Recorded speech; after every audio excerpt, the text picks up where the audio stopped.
Bonjour frère Jean-Paul. Bonjour frère Philippe. Bonjour chers amis, nous sommes ici à Lourdes en ce vendredi, puisque nous sommes aussi vendredi, tu nous as fait méditer frère Jean-Paul sur la crucifixion et la Vierge Marie qui est au pied de la croix, qui meurt sur la croix avec son fils. Comment au pied de la croix, au pied de nos croix, il peut y avoir une espérance? Le désespoir, c'est pas le contraire de l'espérance, le désespoir, c'est le contraire de l'espoir.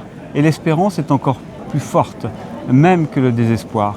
Quand tout est fini, eh bien, Marie va rester là et elle, la mère de l'espérance, va pouvoir redonner vie à tout le reste de l'Église et aux apôtres. Et alors aujourd'hui, nous avons eu la chance de célébrer l'onction des malades avec des centaines de malades réunis sur l'esplanade qui ont aussi reçu par les sacrements une force pour espérer. Oui, le sacrement des malades est un sacrement merveilleux, magnifique. Il comporte en lui aussi donc, la réconciliation, non seulement des péchés, mais la réconciliation avec soi-même. Et aujourd'hui, j'ai beaucoup insisté sur la culpabilité. Le Seigneur est là, il veut nous faire à neuf.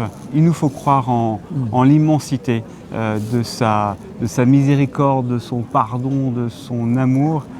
Laissons-nous réconcilier par le Christ. Oui, parce qu'en fait, il s'agissait de guérir des malades, des gens qui sont sur des brancards ou des fauteuils roulants, mais nous sommes tous, en tout cas beaucoup d'entre nous, peuvent être malades de cette culpabilité. Tu nous as bien dit qu'il ne fallait pas qu'on rate l'occasion, dès aujourd'hui, si on le peut, de remettre nos vies dans la miséricorde du Seigneur qui veut nous guérir aussi de ces culpabilités qui nous enferment. Et d'y croire.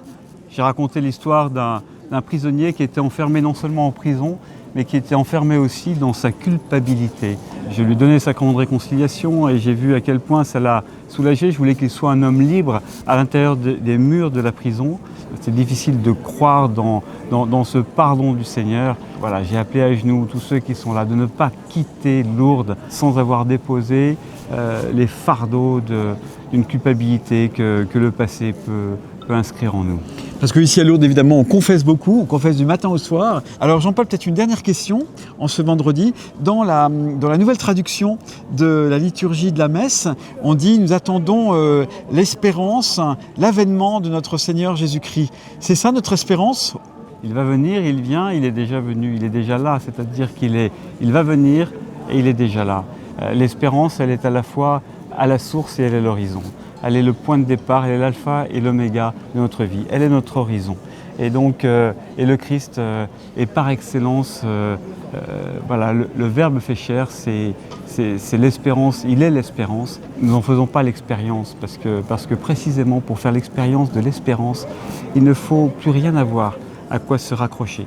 Et les malades qui étaient devant moi, qui sont voilà, à Lourdes, eh bien, pour eux, c'est leur vie, c'est l'espérance, sinon rien. Et c'est eux qui sont les véritables témoins de cette espérance. Merci frère Jean-Paul pour tous ces mots d'espérance. Et puis donc rendez-vous dès demain. Retrouvons-nous sur prierdanslaville.org.